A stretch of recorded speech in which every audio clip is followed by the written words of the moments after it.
Boa tarde a todos. Vamos começar mais um dia de treinamento cardiovascular.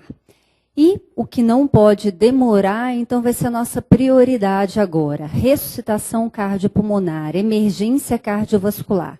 Cai muito tanto na vida prática, no dia a dia do médico, independente de ser cardiologista ou não, quanto também nas provas, né, e realmente tem caído muito, a gente tem visto, e por isso um maior treinamento e foco. Bom, aqui já demonstrando a cadeia de sobrevida. Por quê? Porque realmente ressuscitação cardiopulmonar é um tratamento que só tem sucesso se for realizado em equipe. Por isso, uma cadeia, ou seja, todo mundo precisa ajudar, colaborar para que você tenha um sucesso final. Bom, por que é importante fazer o tratamento e o treinamento em atendimento de parada cardiorrespiratória? Porque realmente ocorre com grande frequência. E a incidência, ou seja, o número de casos novos tem crescido. A gente tem estatísticas, né, de fora, externas, porque realmente nem sempre nós temos as atualizadas do nosso país. No entanto, podem perceber o número grande de pessoas que recebem reanimação cardiopulmonar. Sendo que a maior parte delas é realmente extra-hospitalar e chegando até 10% que tendo sucesso e, dessa forma, alta-hospitalar. Aqueles que não têm sucesso, morrem intra-hospitalar ou saem com sequelas, então é isso que tem que pensar. O que tem que melhorar, tanto no extra-hospitalar, no atendimento básico, quanto no intra-hospitalar, para tentar melhorar. Porque veja um número que apenas 4%, né, sai sem sequela motora. Ou seja, desses 10% que saem, que recebem alta hospitalar, só 2 a 4% saem sem sequelas. Então, muitos pacientes ainda têm sequelas. Além de ser uma baixa taxa de alta hospitalar, e ainda tem sequelas.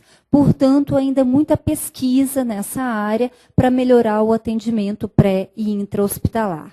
E, além disso, esse ano é um ano importante e decisivo, porque vai sair o novo guideline, né, americano sobre o atendimento em parada cardiorrespiratória, que é o guideline de 2015, visto que a cada 5 anos a gente tem novo guideline. Então, o último foi de 2010.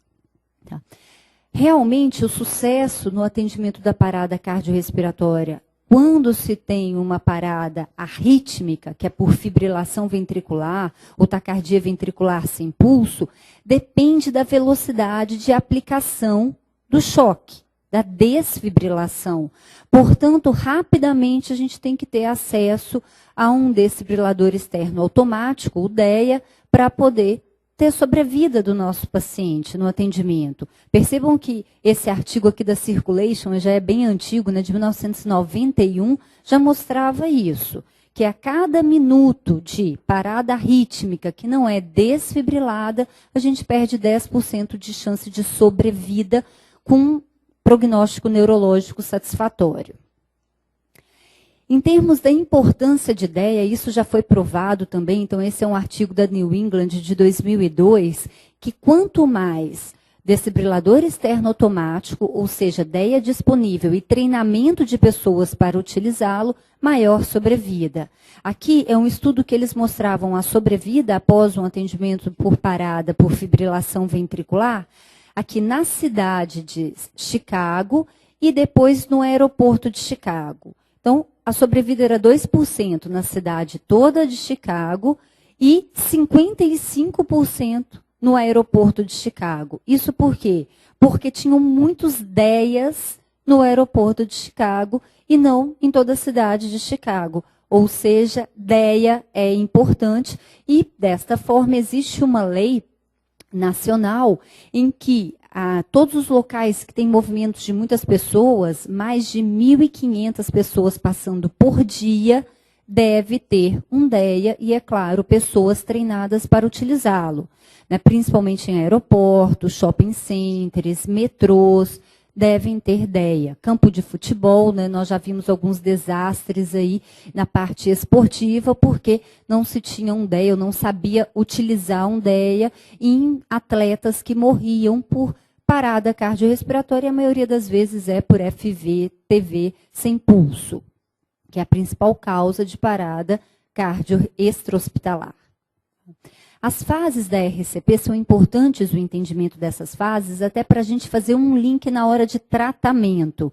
Então, percebam que quando eu tenho um quadro de parada arrítmica, como uma fibrilação ventricular, o mais rápido, então 3 a 4 minutos, é essa fase elétrica de arritmia, ou seja, mantendo uma fibrilação ventricular. Portanto, que o choque deve ser o foco dessa fase inicial, menos de 3, menos de 4 minutos. Depois de 4 minutos, o que acontece é que essa arritmia, essa fibrilação ventricular, começa a degenerar para uma assistolia. E aí entra um componente circulatório de baixa perfusão. E, portanto, a ressuscitação cardiopulmonar, através da compressão torácica, é fundamental. Por isso que quando a gente não sabe o tempo de parada, a gente sempre faz um ciclo de RCP primeiro, porque provavelmente já passou da fase elétrica e o paciente encontra-se naquele momento em que nós temos a fase circulatória. E logo depois de 10 minutos, o que acontece no nosso organismo é uma resposta até adaptativa dos tecidos que estão sofrendo hipóxia e hipoperfusão pela baixa circulação, e eles entram numa fase metabólica, libera substâncias, né, que são ruins para o organismo no geral, e nesse momento é aquilo, mais de 10 minutos, vamos focar em outras coisas, ou seja, as causas de parada cardiorrespiratórias, os 5Hs e os 5Ts, causas reversíveis para a gente pensar, porque elas podem estar envolvidas na gênese nesse momento. E, mais uma vez, por que a compressão torácica é tão importante? E, principalmente, a compressão contínua. Então, mais frequência nessa compressão. Esse estudo de Calcairn, publicado em 2002 na Circulation, mostrou isso. Aqui nós vemos, no eixo vertical, a pressão diastólica da aorta. E percebam que as ressuscitações em termos de compressões torácicas, então 5 compressões para uma ventilação acima, depois 15 compressões para 2 ventilações, e depois nós temos uma RCP contínua, ou seja, o que a gente chama de hands only, só compressão torácica. Isso mostrou que realmente o que acontecia depois, quando eu parava para ventilar, é que caía a pressão na aorta e com isso enchia menos coronárias. Tá? Ou seja, tinha menor perfusão coronária durante a parada para ventilar. Logo, se eu não paro para ventilar e faço uma compressão contínua, eu perfundo coronária adequadamente. Tá? E dessa forma, essa corrente de sobrevida importa tudo isso. Tanto um tratamento a nível extra-hospitalar, e a gente sabe que o tratamento intra-hospitalar avançado é fundamental para uma maior sobrevida. E nós vemos esse reloginho aí, porque o atendimento de parada sempre é relógio, sempre tem que ser o mais rápido possível, mostrando isso, que antigamente, quando você não tinha nem o atendimento rápido da ressuscitação com as manobras e compressão torácica, e demorava para dar um choque, então a sobrevida era quase zero. Quando você começou a comprimir rapidamente, principalmente no treinamento a leigos, né? Treinava os leigos para os hands only, mas demorava para desfibrilar, demorava com DEA, realmente aumentava um pouco, mas ainda era baixa a sobrevida. Depois em que começou uma RCP e uma desfibrilação mais imediatas o possível, mas ainda demorava um pouco o acesso ao DEA, a sobrevida começou a aumentar, chegando até 20%. Então, é claro que se vê uma vítima parada, não tem DEA, tem que começar a compressão. E foi isso que foi, então, mundialmente orientado.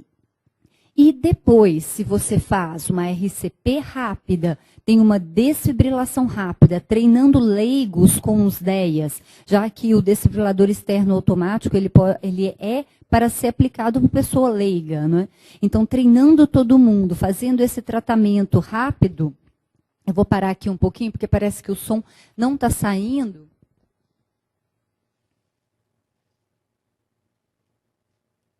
Vamos ver se aqui está saindo. Alô? Bom, então eu vou continuar, né, aqui através desse outro microfone. Vamos ver se está saindo. Vamos fazendo um treinamento aqui na emergência. Tá? Temos que estar preparados, não é? Isso que é um treinamento de equipe. E, dessa forma, quando a gente faz esse tratamento extra-hospitalar adequado, rápido, e depois tem também um atendimento intra-hospitalar rápido, então a sobrevida aumenta. 30%, parece um número pequeno, mas realmente, pensando previamente de 0%, 2% para 30%, melhorou muito. É claro que ainda precisa melhorar. E por isso que as diretrizes a cada 5 anos do American Heart Association, elas nos orientam, fazem com que façamos esse treinamento, principalmente nós profissionais da saúde, para então estarmos aptos a aumentar esses números de sobrevida. Então eu vou falar ainda da diretriz de 2010, porque a de 2015 vai sair em novembro. Então nós temos que estar com ela na cabeça de 2010 para entender as modificações quando ocorrerem em 2015. E aqui é bom que eu falo um pouquinho das mudanças da de 2005 para 2010, entendendo o porquê da prioridade para algumas coisas. Bom, então vamos ver as atualizações no suporte básico de vida. Realmente, lembram, a gente vendo os estudos desde 2002 com Calcairn, quanto mais compressão torácica, melhor perfusão coronária, melhor circulação. Dessa forma, então, é um mínimo de compressão em termos de frequência de 100 por minuto. Não pode ser menos que isso. Então, se cansar, troca. E a profundidade tem que ter pelo menos 5 centímetros de profundidade na compressão do tórax. O que foi mantido em relação a de 2005 para 2010 é que tem que priorizar o retorno do tórax, né, após cada compressão. Minimizar as interrupções, isso já demonstrado. Evitar a hiperventilação. Né, manter uma relação compressão-ventilação, compressão sempre maior, 30 compressões para 2 ventilações quando não tem uma via aérea avançada. Depois que eu tenho uma via aérea avançada, eu não preciso mais sincronizar. Então eu faço compressões ininterruptas, no mínimo 100 por minuto, e as ventilações então ficam 8 a 10 ventilações por minuto, também não hiperventilando. Tá? E isso porque, percebam que o retorno completo do tórax é fundamental. Porque quando eu comprimo, o que ocorre? O aumento da pressão torácica. E aí tem esvaziamento de sangue do coração e do pulmão, portanto não perfunde coronária. Logo, com a descompressão, ou seja, o retorno do tórax, o que ocorre? Diminuição da pressão intratorácica e, com isso, reenchimento de sangue no coração e no pulmão, perfusão de coronária, diminuindo dano de lesão miocárdica.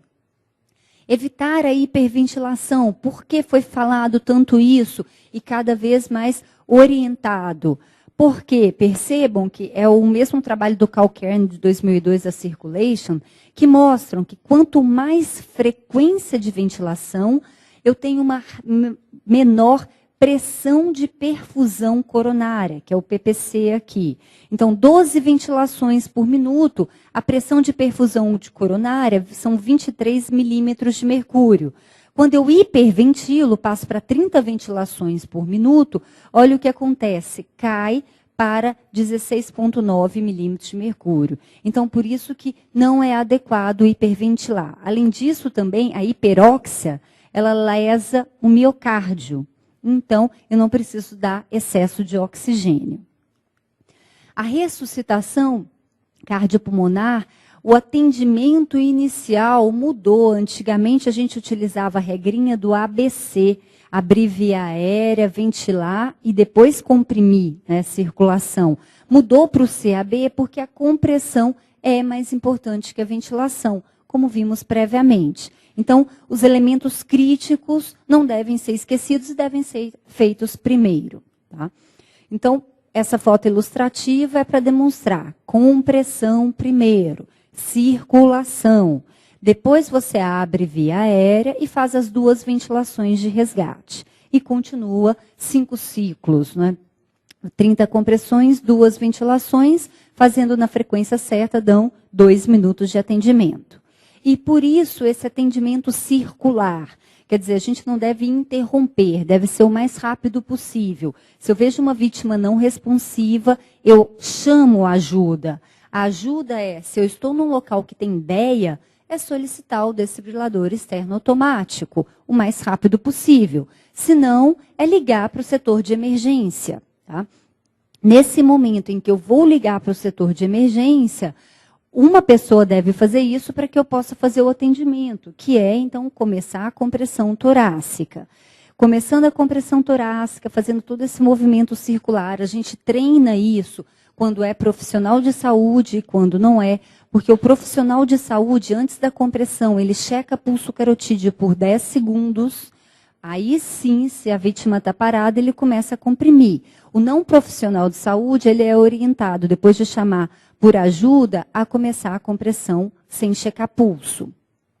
E logo que o desfibrilador chegar, percebam, eu paro tudo que eu estou fazendo e uso o desfibrilador, porque eu sei que se eu demorar para desfibrilar, aquela própria arritmia vai degenerar para uma assistolia.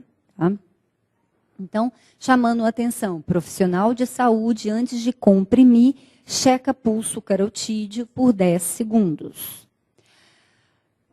A atualização foi essa. Os socorristas, eles não checam pulso, eles só fazem um hands-on, eles só compressões torácicas. Agora, aqueles que são treinados ou que são profissionais de saúde, fazem, então, checam pulso e depois fazem 30 compressões para 2 ventilações. Percebam também que pessoas não treinadas, leigos, não fazem ventilação. E se o próprio profissional de saúde também não sentir adequado para fazer a ventilação, ou ele passou muito tempo sem treinar, ele pode fazer só compressão. Isso é importante, cai às vezes em prova. Pressão cricoide, não é? A manobra de Selig não deve ser utilizada durante o procedimento de RCP. Tá? Quando é procedimento eletivo, de ventilação do paciente, de ajuda e facilitação na intubação orotraqueal, aí é diferente. Mas durante o atendimento da parada, não é mais recomendado. E por que isso? Porque eles viram que as pessoas demoravam para fazer o procedimento, ou seja, a manobra adequada, que é a compressão, então, contra o esôfago, né, fechando o esôfago e facilitando a horizontalização da via aérea e a visualização da via aérea. Quando eles viram isso, era inadequado, então, se a manobra é inadequada, eu não posso perder tempo, lembre, um atendimento de emergência ele tem que ser o mais rápido possível, o mais otimizado possível. A posição das pás do desfibrilador, tanto o desfibrilador externo quanto o manual, porque o manual eu também posso usar as pás colantes, como as outras pás, continua ainda preferencial posição em que eu utilizo externo e ápex cardíaco, que é a dita anterolateral. A anteroposterior pode ser utilizada principalmente em crianças, em adultos é mais difícil para a gente mover a vítima. Né? E lembrando que a presença de dispositivos subcutâneos, tais quais, né, gerador de marca-passo, de CDI, de cardiodesfibrilador implantável, eu não devo atrapalhar a colocação das minhas pás por causa desses dispositivos, porque ali é risco-benefício. No entanto, o que eu devo tentar é evitar estar próximo desses dispositivos. Então, afastar um pouco a colocação das pás, mantendo uma margem de segurança desses dispositivos, porque aí eu tenho uma menor lesão direta a eles. E E sempre isso é uma dúvida, tanto na prática quanto na prova. O que eu devo fazer? Chocar primeiro ou RCP primeiro? Então, vamos ver. Eu tenho uma parada extra-hospitalar, foi presenciada. E o meu DEA, o meu desfibrilador externo automático, ele está prontamente disponível. O que eu devo fazer? Eu devo começar a RCP enquanto o DEA carrega. Aí, é claro, usá-lo quanto antes. Eu não devo ficar atrasando, mas se eu posso conectar o DEA e comprimir um pouco, tudo bem. O que eu não posso é demorar. Tá? Então, se eu tenho que dar prioridade, o DEA está pronto, a prioridade é para o DEA. Tá? A intra-hospitalar, eu posso ainda comprimir primeiro, visto que o desfibrilador externo, o desfibrilador manual, ele demora um pouquinho mais para ser carregado. No entanto, é isso, a gente comprime enquanto carrega, e não eu demoro para carregar e fico comprimindo. Tá? E no paciente que já estava monitorizado, então esse é claro, intra-hospitalar. Bom, lembrem que a fase circulatória são 3 a 4 minutos. Então, o que eu devo fazer? Eu não devo atrasar a desfibrilação. Não devo. Mas eu devo comprimir enquanto estou preparando a desfibrilação. Então, o que eles quiseram chamar a atenção é eu nunca retardo nem desfibrilar e nem comprimir. O que eu tenho que fazer é os dois o mais rápido possível. E é claro, se tem mais de 3 minutos, aí eu sempre comprimo primeiro. Se são menos de 3 minutos, então uma prioridade maior é para desfibrilação. Pensando nisso, então, eu poderia utilizar dispositivos para fazer a compressão para o médico ficar até mais livre no atendimento da desfibrilação. E esses dispositivos de uma compressão mais contínua, como foi mostrado naquele trabalho do Calkern, a compressão contínua é melhor para o enchimento das coronárias. Então, esses dispositivos, tais quais aqui o Lucas, o AutoPulse, as marcas deles, eles poderiam ajudar. O médico fica livre, não tem que comprimir e se preocupa com as outras coisas. Realmente parece um raciocínio lógico. No entanto, não tem uma evidência em termos de recomendação científica para usar esses dispositivos de forma rotineira. E isso eu vou explicar por quê. Por exemplo, o AutoPulse, que foi um estudo multicêntrico, não é, realizado então no mundo todo, em vários países, com populações diferentes, o que aconteceu? Quando utilizavam esses dispositivos, então você coloca no paciente, ele fica comprimindo e você então fica preocupado para desfibrilar, para fazer as outras coisas. Ele viu que não aumentou a sobrevida daqueles pacientes que não utilizavam. Eu utilizei o AutoPulse, eu tive essa experiência, eu pude utilizar a prancha aqui do AutoPulse. Realmente, qual que é o problema? É muito bom, né? A gente fala, ai, que bom, não preciso comprimir. E o AutoPulse não cansa, né? No entanto, tem uma demora para manejar o aparelho, até colocar na vítima, conectar ali, começar a ligar, isso demora. Então, foi isso que eles viram. Como existia essa demora então perdia a eficácia no atendimento. Portanto, não há recomendação de rotina para utilizar, tá? Até que sejam feitos mais procedimentos, né, que tenham, então, um uso mais fácil desses aparelhos. Em relação às atualizações do ACLS, ou seja, o suporte avançado de vida em cardiologia, vamos avaliar. É bom, como eu disse, ter sempre em mente essas atualizações, visto que em novembro agora de 2015 nós vamos ter as atualizações do guideline novo de 2015. Bom, sempre então, depois de todos aqueles estudos da importância da compressão, da não necessidade de hiperventilação, então maior ênfase é RCP de qualidade e desfibrilação, ambas precoces, então o mais rápido possível. Enquanto está carregando, eu estou comprimindo, não atrasando nada. Esses algoritmos sempre são circulares. Circulares é que eu não atraso uma coisa para fazer outra, eu faço simultâneo. E por isso que é dito em cadeia, em equipe. Tá? Lembrando que sempre eu peço ajuda primeiro, acionar o serviço de emergência. pedir o carrinho de parada e chamar equipe para te ajudar. Isso é fundamental. Uma pessoa sozinha não salva ninguém. Se for extra-hospitalar, principal causa FV, TV sem pulso, logo, sem ideia, a gente não salva. E intra-hospitalar, sem carrinho de parada, a gente não salva. Portanto, peçam ajuda. Ao reiniciar rapidamente esses ciclos de RCP, 30 compressões para 2 ventilações, é claro que se eu estou extra-hospitalar, eu vou ter que utilizar boca a boca, posso utilizar dispositivos de barreira, ou intra-hospitalar, eu utilizo o nosso ambu. Eu não preciso fazer boca a boca intra-hospitalar. Lembrando que sempre depois de um choque, eu não checo o pulso, eu não checo o ritmo, eu retorno imediatamente às compressões, ok?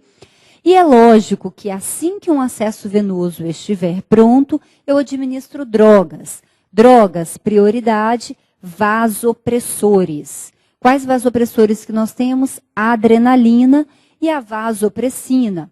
Já foi mostrado que a vasopressina não é superior à adrenalina. E também, além de ser de alto custo, portanto, eu utilizo o quê? Sempre a adrenalina primeiro. Agora, se eu tiver vasopressina e quiser utilizar, só no lugar da primeira ou da segunda adrenalina. Nesses 2 minutos que eu estou fazendo essa compressão torácica e 2 ventilações, eu tenho que estar sempre avaliando o quê? Avaliando se a minha qualidade da RCP está adequada, se a minha qualidade da compressão está adequada, e para isso, hoje em dia, a gente tem capnografia, que também avalia não só a posição do tubo orotraqueal, mas também qualidade da RCP, ou seja, dispositivos novos existem e nós temos que utilizá-los sempre que disponível no nosso serviço. A via aérea avançada, a gente hoje em dia considera ela mais precocemente, ou seja, entubar rapidamente a sua vítima. Para quê? Para que você possa fazer compressão ininterrupta e assíncrona. Porque senão eu tenho que parar para fazer 2 ventilações sempre. E dessa forma, eu perco o tempo de compressão. E, portanto, se eu entubo rapidamente, eu posso comprimir assincronicamente em relação à ventilação. E tratar as causas reversíveis, nunca podendo esquecer. Então, depois dos 10 minutos, vem aquela causa metabólica. Não é? E dessa forma, eu tenho que pensar nos 5Hs e nos 5Ts, o que dá para eu tratar, visto que são causas reversíveis. Então, hipovolemia, com reposição rápida de volume. Hipóxia, então, a intubação vai resolver. A acidose, que é o hidrogênio, então, tratar a acidose, principalmente naqueles pacientes intra-hospitalares que estavam no relatório que vinham apresentando. Hipercalemias suspeitas dessas alterações, principalmente pacientes renais crônicos, dialíticos. E hipotermia, hoje já foi mostrado que você fazer o tratamento de hipotermia, logo depois que o paciente retorna à circulação espontânea, tem melhor prognóstico neurológico. Além disso, os T's, né, o pneumotórax, a tensão do tórax, que é o pneumotórax, então fazer a descompressão rápida com gelco, o tamponamento cardíaco, então fazer a drenagem desse tamponamento, desse derrame pericárdico importante que levou a um tamponamento, se isso realmente for uma causa, né, importante e plausível, visto que o paciente já estava internado e tem um porquê disso. As toxinas, então, vem história também, né? Tem um relato de intoxicações medicamentosas, principalmente, trombose pulmonar, né? Então, o TEP, eu vou falar um pouquinho sobre ele. E trombose coronária também, no caso, é a síndrome coronária aguda. Mais uma vez, chamando a atenção em que, primeiro, eu tenho que pedir ajuda para depois eu começar com esses reforços. Ou seja, com a compressão, com a ventilação, com a ação medicamentosa. Lembrando que depois do segundo choque de desfibrilação, e o paciente permanece em ritmo chocável, eu estou diante do que a gente chama de FV refratária. Portanto, se eu já dei 2 choques, A próxima vez que eu vou utilizar, ao invés de eu utilizar um vasopressor, eu intercalo com antiarrítmico. E o antiarrítmico de escolha é a amiodarona classe 2A de indicação, em que eu faço a primeira dose de 300 miligramas. Depois, se persistir em ritmo chocável, eu ainda posso fazer mais uma dose de 150 miligramas, no total, então, de 450 miligramas e não mais. Sempre intercalando com vasopressor. Mais uma vez, o vasopressor é a primeira droga e o antiarrítmico, a amiodarona, só se FV refratária. Aqui, chamando a atenção, então, todas as qualidades de RCP, quanto à compressão, permitir o retorno do tórax, a frequência mínima de 100 por minuto e a compressão de pelo menos 5 centímetros. Mas o que eu quero chamar a atenção, que muitas pessoas ainda não sabem, não utilizam, mas hoje a gente tem muito disponível nas emergências, são os capnógrafos. Então, a gente tem que utilizar o capnógrafo. A capnografia, ela, através de uma onda de pulso, ela não só, a forma dessa onda, né, em relação ao CO2 expirado, ela não só me confirma a posição do tubo orotraqueal, mas também avalia a qualidade da RCP. Visto que, se essa pressão expirada do CO2 final estiver menor que 10 milímetros de mercúrio, isso mostra que eu tenho que melhorar a minha compressão torácica. E, além disso, né, se eu tiver uma pressão intraatrial menor que 20 milímetros de mercúrio, então eu tenho que melhorar a qualidade de RCP. Portanto, sempre que possível, eu tiver um capnógrafo, depois que eu intubei, eu conecto esse capnógrafo no meu tubo orotraqueal, ventilo por ele e conecto, então, a um monitor para eu avaliar a minha onda de pulso e valor de pressão. É lógico que, além disso, essas pressões também podem me permitir saber o retorno à circulação espontânea, que é o ROSC que eles utilizam na língua inglesa, né? Por causa desse aumento abrupto da capnografia, que geralmente passa de uma pressão de 15, 20 milímetros de mercúrio para acima de 40 milímetros de mercúrio. Então, isso é um indício de retorno à circulação espontânea e eu posso parar o meu procedimento e checar pulso confirmando. Além disso, eu gostaria de chamar a atenção em que hoje a gente utiliza choque máximo. Então, no desfibrilador monofásico são 360 joules, no bifásico são 200 joules. É lógico que hoje em dia a gente tem aparelhos bifásicos com outros valores de energia. Então, a gente utiliza de acordo com o fabricante, ou quando eu não sei, sendo bifásico, 200 joules. Além disso, em termos de medicações, mais uma vez chamando a atenção, sempre vasopressor é o mais importante, a dose da epinefrina, da adrenalina, 1 miligrama a cada 3 a 5 minutos. A vasopressina, como eu disse, em substituição à primeira ou à segunda dose da epinefrina, depois eu não utilizo mais, e a epinefrina não tem tempo, enquanto eu continuar com meus reforços, eu continuo fazendo vasodilatador, respeitando o intervalo de, no mínimo, 3 minutos a cada intervalo de aplicação da dose da epinefrina. E a amiodarona, como eu falei, se eu tiver um ritmo chocável em FV refratária, aí eu faço 300 e depois intercalo com vasopressor e faço mais 150. A via aérea, assim que possível, uma via aérea definitiva para compressão ininterrupta, e eu ventilo 8 a 10 ventilações por minuto, evitando a hiperventilação para que eu tenha uma pressão de enchimento capilar e enchimento coronário adequada. E tratar as causas, lembrando dos 5Hs e dos 5T sempre que possível. Em termos da capnografia, então, hoje em dia é recomendado. Tá? Então, a gente deve solicitar aos representantes dos hospitais, aos administradores, que tenha capnografia no meu hospital, para não só confirmar a posição correta do tubo, monitorar a qualidade da RCP e detectar retorno à circulação espontânea. Aqui demonstrando para vocês, então, ó, antes da intubação, eu não tenho nada de pressão, e aí depois eu começo, no paciente intubado, percebam que eu já tenho, então, uma pressão de CO2 expirado. E aí, quando está entubado adequadamente, eu tenho valores. Se o paciente não está parado, geralmente são 35, 40 milímetros de mercúrio. Se o paciente está parado, fica acima de 10 milímetros de mercúrio, mostrando também que está adequada à minha RCP. E além disso, vejam abaixo, então, ó, mantendo sempre acima de 10, 12,5 aí, milímetros de mercúrio, então uma RCP adequada, e de repente percebam que vai para quase 50 milímetros de mercúrio essa pressão de CO2 expirado. Logo, isso mostra o retorno à circulação espontânea, que é o RCE aqui demonstrado. Então, o capnógrafo nos auxilia nisso também. Em relação às arritmias supraventriculares, ou seja, no ACLS, e aqui então não é parada, o que nós temos de atualização é a fibrilação atrial, em que antigamente a gente começava com 100 joules, né, e agora a gente deve utilizar sempre uma carga um pouco mais alta. Então, no bifásico, 120 joules, e é claro, sempre crescendo, já que é uma cardioversão. E quando eu tiver um monofásico, que eu utilizava 100 joules, agora eu recomendo utilizar 200 joules no monofásico. O flutter atrial, ele continua podendo começar com uma carga menor, até de 50 joules, porque ele é uma taquiarritmia fácil de sair após a cardioversão elétrica. Em termos da taquicardia ventricular, tem uma interessante atualização.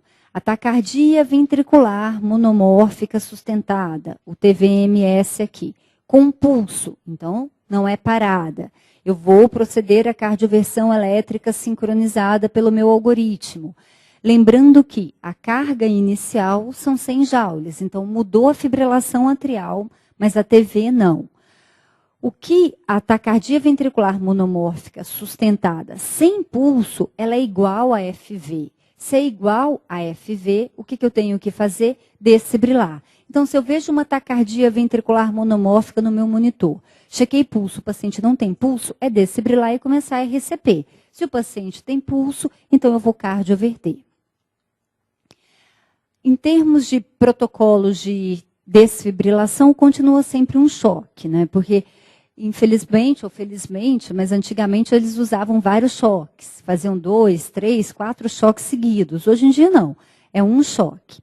As formas de onda, sempre prioridade para bifásica, ou, no caso, essas formas de onda bifásica, 200 joules, que é a energia máxima, ou recomendado pelos fabricantes, que hoje em dia tem de 270, 290 joules, tá? E o monofásico, como é uma onda monofásica, então é só 360 joules. Os novos são bifásicos, porque viu que a onda bifásica é melhor do que a onda monofásica. E quando eu tenho bradicardia instável, a estimulação elétrica com marca-passo transcutânea está indicado. Percebam aqui, bradicardia instável, não parada. Eu não uso marca-passo transcutâneo em parada. Em termos de medicações, a atropina não é mais recomendada na atividade elétrica sem pulso ou na assistolia. Isso é importante, tem muitas perguntas. A adenosina nas taquicardias com QRS largo, né, regulares, estáveis, hoje em dia ela pode ser utilizada para diferenciar se é uma ataque supra com aberrância ou uma TV monomórfica sustentada. É claro que ela só vai reverter se for um ataque supra com aberrância de condução. E os agentes cronotrópicos, a atropina e dopamina, eles podem ser utilizados nas bradicardias sintomáticas ou instáveis como alternativa ao marca-passo transcutâneo. Em termos de cadeia de sobrevida, o que nós vemos é sempre o reconhecimento imediato, pedir ajuda, começar a RCP precoce, desfibrilar rapidamente, suporte avançado de vida e cuidados de RCP, e aqui ênfase aos cuidados pós-RCP. Lembrando que deve-se otimizar a função cardiopulmonar, se necessário, com inotrópicos. Transferir para a UTI, para ter parâmetros, principalmente de microcirculação, não invasivos, mais adequados. Identificar e tratar a síndrome coronária aguda, sempre que possível, levando para a sala de hemodinâmica. Controlar temperatura, a hipertermia é deletéria, então eu tenho que manter hipotermia, principalmente pelo prognóstico neurológico. E eu tenho que tratar as causas de disfunção de múltiplos órgãos, e principalmente lembrando de evitar a ventilação excessiva, até porque a hiperóxia é deletéria ao miocárdio. Em termos, então, aqui mostrando esses cuidados de RCP, o que eu não posso esquecer? Retornou à circulação espontânea, o ROSC, otimizar a ventilação, dar a droga vasoativa se necessário ou volume, para manter uma pressão arterial adequada, principalmente uma pressão sistólica maior que 90 milímetros de mercúrio, avaliar eletrocardiograma, pensar em síndrome coronária aguda e se tiver supra, levar então para a sala de hemodinâmica, usar drogas vasoativas se necessário, porque nós temos um momento em que o nosso coração está atordoado e com disfunção ventricular. Pensar então, além de reperfusão coronária, em utilizar medicações para manter a pressão de enchimento coronário e tratar causas reversíveis. Então, aqui chamando a atenção, quando eu tenho lá 5 horas depois de uma parada, por mais que a fração de ejeção ventricular seja normal pré-parada, após a parada sempre vai ter uma disfunção ventricular, que é o chamado stane em miocárdio, que é o miocárdio atordoado. Então, eu tenho que pensar nisso e, por isso, se necessário, usar drogas inotrópicas para manter pressão arterial e contratilidade de miocárdio. Mais uma vez, isso é muito importante, os cuidados pós-ressuscitação. Ventilatório, não hiperventilar. Então, volume corrente de 6 a 8 ml por quilo. Usar droga vasoativa para manter a hemodinâmica do paciente e fazer ecocardiograma, eletro de 12 derivações, pensar em causas tratáveis, principalmente a nível de coração. E aqui o que eu quero chamar mais atenção é o tratamento da hipotermia, que é o mais falado hoje em dia, que sempre tem atualizações nessa área, porque já foi mostrado que a hipotermia melhora prognóstico neurológico. Então é o que eu falei previamente. Saía 10% de alta hospitalar, só 2 a 4% sem sequela? Não, aumentou então depois da hipotermia esse dado, tendo mais gente sem sequela, com melhor prognóstico neurológico, a alta hospitalar. Como fazer hipotermia? Hoje em dia existem vários dispositivos em que eu posso fazer essa hipotermia. Nenhum tem prioridade, superioridade em relação ao outro. Então eu posso fazer o mais simples, que é a solução gelada, solução via parenteral gelada, né, a 4 graus Celsius. E eu vou infundir 30 ml por quilo de peso em bolos, então a 4 graus, tem que ser soro frio. Para tentar manter uma temperatura corporal de 32 a 34 graus Celsius. Tá? O mais precocemente possível, depois do retorno à circulação espontânea, na primeira ou na segunda hora em que o paciente encontra-se após o retorno, comatoso. E eu devo reaquecer o paciente após 24 horas dessa hipotermia terapêutica, 0,25 graus Celsius por hora. Então, é um reaquecimento dito lento. Como eu posso infundir tanto o soro via parenteral, como eu falei previamente, ou também via sonda nasogástrica, tá? Que às vezes é um método preferido quando eu não posso administrar muito volume no meu paciente. Então, evitando a hipervolemia. Aqui tem um esquema de 200 a 500 ml, também a 4 graus, né, um soro gelado. E sempre vou quantificar esse volume infundido, aspirado, a cada vez que eu faço isso. A temperatura de 32 a 34 graus, ela deve ser documentada através de uma temperatura esofágica ou vesical. Isso feito de 15 em 15 minutos, tá? Não deve se utilizar nem temperatura oral, nem axilar. E é adequado que o paciente esteja sedado, porque senão, é claro, uma hipotermia leva a danos neurológicos, como a gente sabe, e dessa forma ele pode apresentar mioclonias e outras alterações. Então, você deve fazer uma titulação dessa sedação com um RAS aí de 4, prevenindo também os calafrios que o paciente pode apresentar. A indicação da hipotermia terapêutica, então, é classe 1, com nível de evidência B, para todos os pacientes em coma, com ressuscitação extra-hospitalar em FV. E é classe 2 para todos os pacientes em coma, com ressuscitação extra-hospitalar, e aí FV ou AESP, ou intra-hospitalar em qualquer ritmo. Então, percebam quando é FV é sempre 1, extra-hospitalar. E 2, quando eu tenho, então, outros ritmos de parada. Ou seja, os pacientes que mais respondem são aqueles que pararam extra-hospitalar por FV.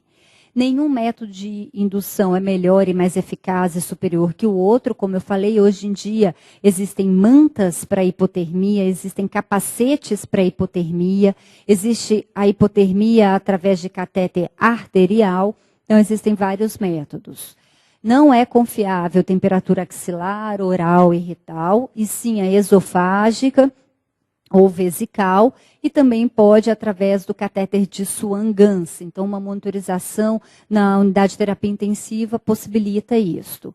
Complicações de hipotermia terapêutica, tem que estar na cabeça. Tudo que eu administro, eu tenho que saber quais são as complicações. Principalmente coagulopatias, arritmias e hiperglicemia. Então, a avaliação de destro de horário desses pacientes é fundamental, além de eletrocardiograma, monitorização cardíaca contínua e exames de sangue pré e pós a hipotermia terapêutica. E é claro, quanto antes melhor. Quando ela é iniciada até 24 horas, tem benefício. Depois de 24 horas do retorno à circulação espontânea, não tem benefício. E nas primeiras 2 horas, tem um benefício maior em termos de prognóstico neurológico. E contraindicações, é claro, em quem eu não devo fazer hipotermia terapêutica.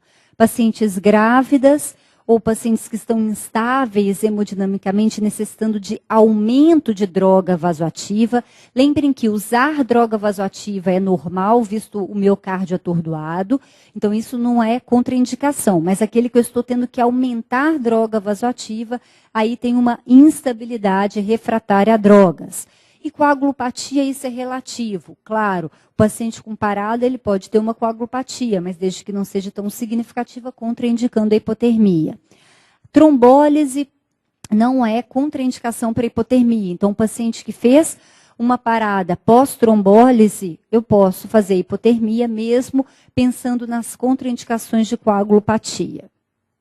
E aqui foi o trabalho que mostrou, né, na New England, desde 2002, os benefícios da hipotermia em relação à normotermia na sobrevida desses pacientes, principalmente com alta hospitalar e bom prognóstico neurológico. Com NNT, vejam que é o número necessário de tratar muito baixo, 7, ou seja, a hipotermia hoje deve ser treinada e realizada por todo mundo que trabalha em emergência e UTI. Em relação à síndrome coronária aguda, nós temos que manter uma saturação de O2 acima de 94, igual ou acima de 94%. Então, aquele negócio de dar oxigênio para todo mundo nas primeiras 6 horas não existe mais. Eu dou só e somente se a saturação for menor que 94%. Em relação a AVC, lembrem, todo paciente que tem um diagnóstico precoce, de não mais só de 3 horas do início das alterações, mas até 4 horas e meia do início das alterações, eu posso fazer trombolítico. O trombolítico recomendado no AVC é a alteplase, tá? Então, lembrando que passou para 4 horas e meia e não mais 3 horas do início de déficit. Em relação a trombolítico na parada, né, pensando num síndrome coronária aguda, eu vou fazer o trombolítico na parada, fazer a trombólise durante a parada. O estudo Troika, da New England de 2008, mostrou que não tem benefício. Então, não melhorou sobrevida. Realmente, eu tenho que esperar o paciente retornar à circulação espontânea, avaliar um eletrocardiograma de 12 derivações. Se tiver supra, mandar para hemodinâmica, ou se for alta probabilidade, mandar para hemodinâmica, mesmo estando comatoso, mas não administrar trombolítico durante a parada. Tá? E aqui mostrando realmente que não teve uma significância estatística e, portanto, não é recomendado, nem com resultados, né, endpoints primários, secundários, e, pelo contrário, aumentou o número de sangramento, maior, principalmente cerebral. Em relação ao trombolítico no TEP, no tromboembolismo pulmonar, aí sim, vejam, se eu não tenho evidência de tromboembolismo pulmonar como causa da parada, então eu não indico. Agora, se eu tenho uma alta probabilidade, é presumível que a causa seja por TEP, aí eu posso fazer o trombolítico durante a parada. 2A de indicação, mas se for presumido, sim. Então, eu tenho que ter parâmetros pré-parada que justifiquem para eu pensar como uma causa de parada. Portanto, equipe de ressuscitação é isso tal qual a gente vê em Fórmula 1. Cada um trabalhando na sua área, fazendo o seu melhor possível, mas sempre em equipe, porque senão a gente não consegue chegar em primeiro lugar e salvar uma vida. E agora vamos para as questões. Vamos ver como que caem todo esse conteúdo, quais são as perguntas mais frequentes. Já que esse é o objetivo de vocês em termos de estudo, mas espero que também em termos de prática. Bom, vamos começar com uma questão aí recente, já agora de 2015. Com relação ao manejo da parada cardiorrespiratória, assinale a incorreta. Eu adoro gravar lá em cima que é incorreta, porque senão, na minha emergência e nível alto de adrenalina, o que eu faço, a primeira que eu leio está correta, eu já marco. Então, cuidado. Bom, vamos avaliar. Quando a monitorização com desfibrilador manual revelou um ritmo de FV, ou TV sem pulso, que é a mesma coisa, a prioridade deve ser a desfibrilação o mais rápido possível. Isso foi falado muitas vezes durante a aula, então está correta. Em qualquer ritmo de parada, a primeira droga a ser utilizada deve ser um vasopressor. Também eu falei previamente, a adrenalina ou vasopressina, ou seja, vasopressor. Ok. Então, as duas a gente já deixa de lado. O atraso no início da administração de vasopressor, para além de 2 minutos de parada, bem como a demora para instalar uma via aérea avançada, pode estar associado a pior prognóstico. O que nós vimos que melhora realmente sobrevida é compressão torácica, e não droga, não administração de droga, é desfibrilação precoce. Então, o que melhora a sobrevida é RCP precoce, com compressão torácica e administração de droga. E não ventilar, e não colocar a via aérea. Então, essa parece incorreta. Vamos para as próximas. A monitorização do CO2 exalado, o gás carbônico, maior que 10 milímetros de mercúrio, é um indicador de qualidade de reanimação. Ou seja, capnografia. Isso foi falado o tempo todo. Tem que ficar na cabeça. Ok. E a atropina não é recomendada em caso de parada em assistolia ou AESP. Ok. Foi isso que mudou de 2005 para 2010. Portanto, a letra C é inadequada. Prioridade é RCP, compressão e desfibrilação precoces. Próxima. No aeroporto, à espera do seu embarque, isso é comum, hein? Qualquer um pode presenciar esta questão. Você, criança, começou pediatria, presencia uma criança de 5 anos cair subitamente. Ao atendê-la, verifica que ela está inconsciente, não responsiva, sem pulso central. Bom, diante do ocorrido, você está sozinho como profissional de saúde, né, se estivesse sozinho, se dispusesse de um dispositivo de proteção, qual seria o procedimento adequado? Aqui, eu vou chamar a atenção, isso aí já é para dar medo, essa questão.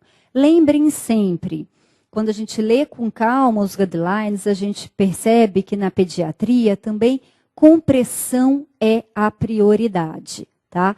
Ventilação antigamente era na criança. Não, mas compressão é prioridade. Então, tudo que fala que o seu primeiro passo, ou seja, o seu primeiro procedimento é iniciar ventilação, está inadequado. Então, A está inadequado, retificar via aérea está inadequado, iniciar ventilação boca a boca, C está inadequado. Então, eu lembro do procedimento padrão, chamar ajuda, sempre. Que é pedir o carrinho de parada intra-hospitalar ou DEA extra-hospitalar. Ok, então eu tenho a D e a E aí como chamar ajuda. Aí vem a pegadinha. A D, iniciar 2 ventilações ou a E, iniciar 30 compressões. Iniciar 30 compressões. Sempre começa pela compressão antes da ventilação, aí você acerta a sua questão. Então vejam que basta você saber um pouquinho para responder toda essa questão. E aqui eu chamo a atenção, então, no guideline de 2010, que mostrou isso. Percebam aqui no antigo, de 2005, falava que a prioridade na criança era dar 2 ventilações de resgate antes, antes das compressões. E no de 2010, não, começar com compressão também na criança. Na criança, a única diferença é que, se você está com 2 socorristas, ao invés de 30 para 2, você faz 15 para 2, tendo um outro socorrista junto, porque aí um fica na compressão e um na ventilação. Seria a única pegadinha, mas você estava sozinho, então facilitou, é igual adulto, 30 para 2. Bom, vamos para outra questão. Com relação às novas diretrizes, pode-se afirmar que, então aquele que é o correto, se a sequência de RCP em adultos tem início com a abertura da via aérea, opa, já começou a abrir via aérea, A, B, C, não é C, A, B, comprimir, depois que eu abro e ventilo. Então, aí vai já começando, né, a respiração normal seguida de 2 ventilações de resgate, depois que eu faço as 30 compressões, parece que já está errado, né? O externo adulto deve ser comprimido no mínimo por 2 centímetros de profundidade, não, são 5 centímetros de profundidade. Isso na criança também, fiquem atentos. A atropina não é recomendado para uso de rotina no tratamento de assistolia. Isso realmente saiu, né? Então tá certa, seria essa que eu ia marcar. Vamos ver, a vasopressina é superior à adrenalina e deve ser o primeiro vasopressor de escolha? Não, ela não é superior. No máximo, ela é não inferior. Portanto, é a letra C. Então vejam que está sendo fácil a gente excluir questões. Mais uma, um senhor de 58 anos, obeso mórbido, diabético, hipertenso, né, tem tudo aqui com um quadro de dor precordial e parada. A parada foi FV. Foi submetida à cardioversão elétrica, mas permaneceu em FV. Recebeu, então, intubação orotraqueal, mas, pela dificuldade anatômica, não se conseguiu acesso venoso. Então, comprimiu, desfibrilou, entubou, mas não tinha acesso venoso para a droga. Bom, agora a alternativa que ele quer é a que contém apenas drogas, ou seja, medicamentos que podem ser recomendados durante a RCP e que são administrados por via endotraqueal. Bom, então aqui a gente pensa, olha que interessante, bicarbonato de sódio não é medicação que deve ser administrada na parada por FV. Então, eu já tiro o bicarbonato de sódio A e D. Sobrou C, B e C. Então, drogas de parada, lidocaína, adrenalina, vasopressina, amiodarona, atropina e adrenalina. No geral, são todas drogas de parada. Lembrando que a lidocaína, ela não é antiarrítmico de escolha, a amiodarona que é classe 2A, mas a lidocaína caiu para a classe 2B. 2B é aquela em que, se eu não tenho amiodarona no meu hospital, eu posso administrar lidocaína. É isto, tá? Então, todas essas drogas podem ser administradas na parada e agora por via endotraqueal. Então, dica, a amiodarona não pode ser administrada via endotraqueal. Então, sobrou lidocaína, adrenalina e vasopressina. Ou seja, os vasopressores e de antiarrítmico, o único que pode ser via endotraqueal é a lidocaína. Ok? Então, é de uma forma mais fácil também responder. Mais uma questão, analise as seguintes afirmativas. Vem aquela, e se uma é falsa, se duas são verdadeiras, parece que vai complicar, então vamos com calma. Ao paciente em FV, que recebe desfibrilação imediata, recebeu a desfibrilação, e imediatamente após receber a desfibrilação, apresenta o ritmo sinusal ao monitor. Deve-se checar pulso para afastar a ESP. Nesse momento, lembra? RCP imediata, começando com compressão torácica após o choque. Então, eu não avalio o ritmo e não vou pensar em AESP, portanto. Está errada. Após 4 minutos de RCP, se houver uma linha reta no monitor, durante a checagem de ritmo, deve-se administrar droga, epinefrina, e reiniciar a RCP.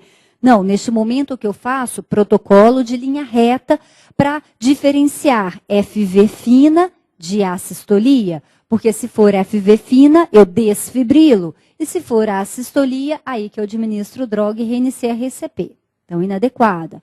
Ao paciente em PCR que apresenta TV polimórfica durante a checagem de ritmo, deve-se administrar choque sincronizado. Se me falou parada, é tudo não sincronizado, né? Então, dessa forma, é desfibrilação. E a próxima, não se recomenda atualmente o uso de atropina para casos de parada em assistolia ou AESP lenta. Ok, então apenas uma é correta. Ok? O médico é chamado para avaliar um paciente instável na enfermaria, dia a dia de plantonista à noite, na madrugada, né? Bom, é um senhor de 70 anos de idade. Está internado por causa de uma massa abdominal. E foi encontrado sudoreico, confuso, agitado. Quais são os dados vitais? Sempre chequem. Hipotenso, 60 por 30 milímetros de PA, bradicárdico, 34 batimentos por minuto, taquipneico, frequência respiratória de 28 incursões respiratórias por minuto e saturando a 94%. O eletrocardiograma, então rapidamente pediu um eletro de 12 derivações, que veio um bloqueio atrioventricular de 1º grau, ou seja, só o PR aumentado. Bom, agora eles querem saber qual que é a alternativa sobre o manejo desse paciente. Mas percebam, eles querem a incorreta. Bom, então vamos por partes. Trata-se de um caso de bradicardia com instabilidade. Sim, é uma bradicardia num paciente instável. E ela deve ser tratada independente da causa. Sim, eu trato bradicardia independente de eu saber a causa dela. Ok.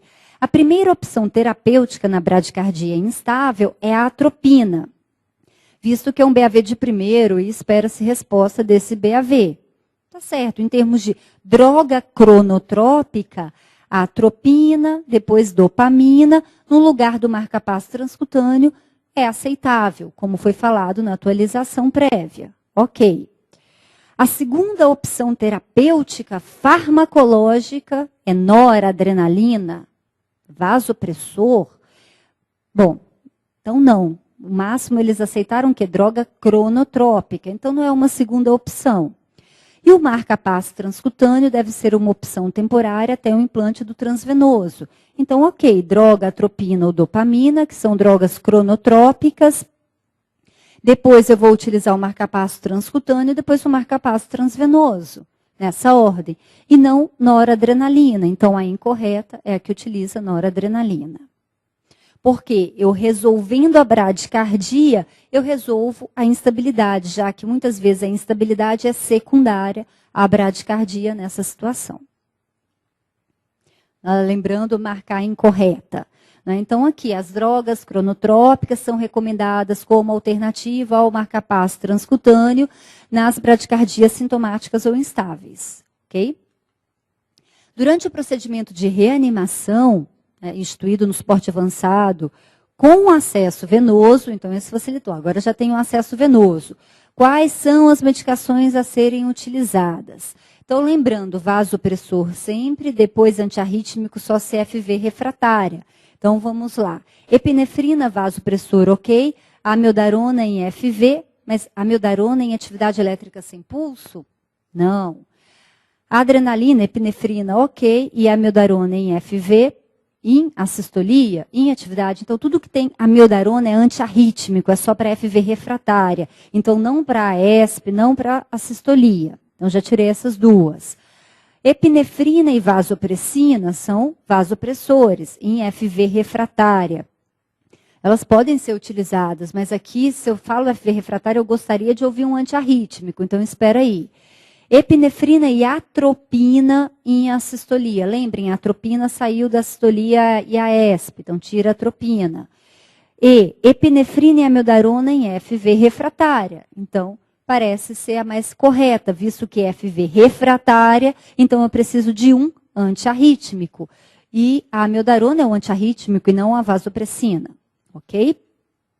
Um residente de clínica médica de plantão, né, logo são vocês aí, olha, na enfermaria do hospital é avisado pela enfermagem de que o paciente está passando mal no leito. Ao chegar no quarto, o paciente não respira, está sem pulso, então ele está parado.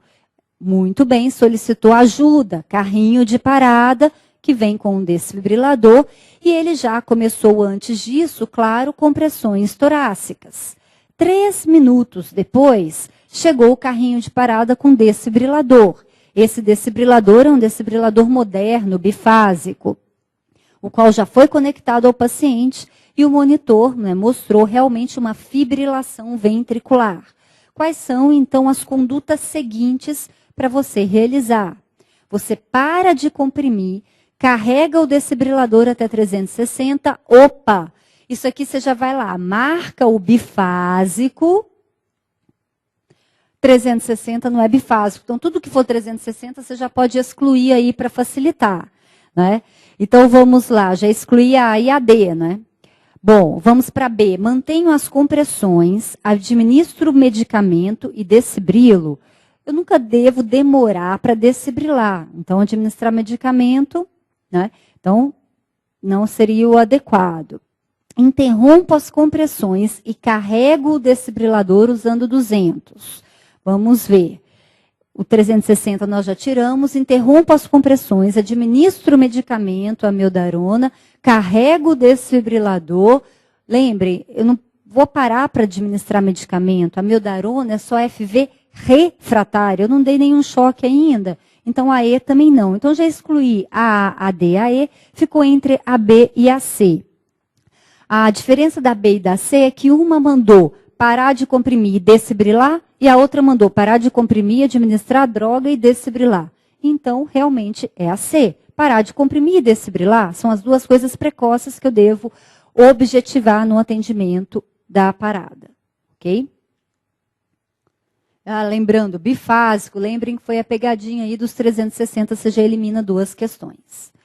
Bom, com relação às emergências, é correto afirmar que a adenosina pode ser administrada para pacientes com taquicardia com pulso, mas somente nos casos em que o QRS são estreitos e irregulares. O somente aqui pegou, né? Não, a gente pode administrar a adenosina nos QRS largos, lembra? Para fazer a diferença em TV monomórfica e taxupracoaberrância. Então, somente não. No atendimento da parada em AESP, devem ser administradas atropina. Poxa, a atropina foi retirada para a AESP. Durante a reanimação em pacientes intubados, a capnografia quantitativa não tem nenhuma aplicabilidade. Falamos tanto isso, né? Tem e é importante para avaliar a qualidade do RCP. Então, essas três aí já foram fora.